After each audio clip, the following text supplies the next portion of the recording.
السلام علیکم هموطنان عزیزم، خدا کنه که جور و صحتمند باشین. امروز ما باز آمدیم همراه یک فامیل دیگه است، یک همشهری ما که خودش بیوه و یتیمات گردنشه، شوهرش فوت کرده و هیچ سرپرست نداره. خانه خود زندگی میکرد. اونا هم غریب بودن، بسیار در فقر بیچارگی زندگی میکردن.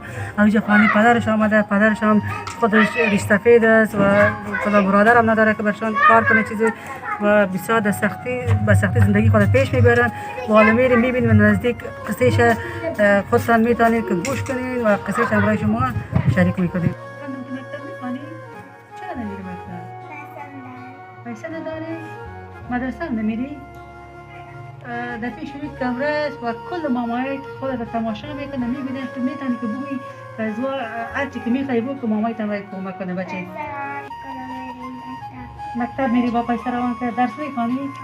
مدرسه هم باز میری؟ دیگه چی میخوایی بچه؟ زندگیتان چطوره؟ زندگیتان خوب پیش میره؟ خوبه زندگیتان؟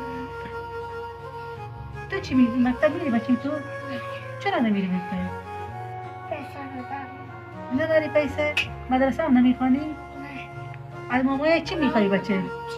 قلم کتابچه نداری؟ خیره، اون مامایت میبینه تا بگو بچه هرچی که میخوایی بگو که همایتان کمک کنن. بگو بچه بایسکل موترکار؟ کالای خوبش؟ من بر کالای خوبشان میخورم. سعید؟ خب بچه مامایت کل گپ تشنیدن سعید. انشالله که همایتان کمک میکنه و بخیر مکتب هم خواهد رسی، مدرسه هم خواهد رسی و موترک هم میخوریم. سعید؟ سعید؟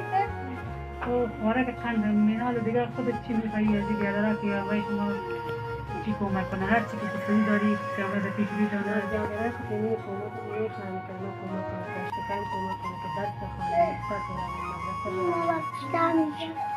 مدرسه در آزی خودم آواز کنم خود لباس خود ندارم چیز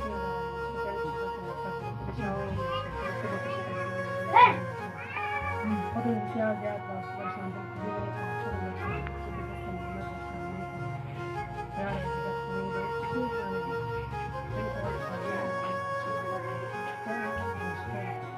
هرچه دستشون میکنم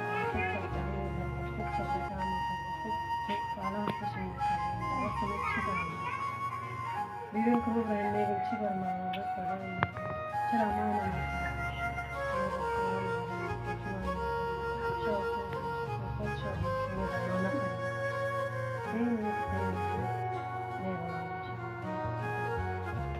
خیر خدا مهربانه. من کل گپایتان شنیدم، بیادرایم، همشیرایم، همشان میشنوه شما رو میبینن میشنون و انشالله همراهتان حتما کمک میکنن.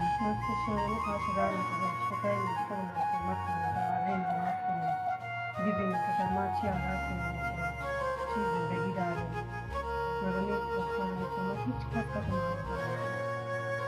خیر خدا مهربانه. انشالله که حتما کمکات امرایتان میشه و حتما پرسانتان میکنم. من که تا که زنده هستم خبرتان میگیرم.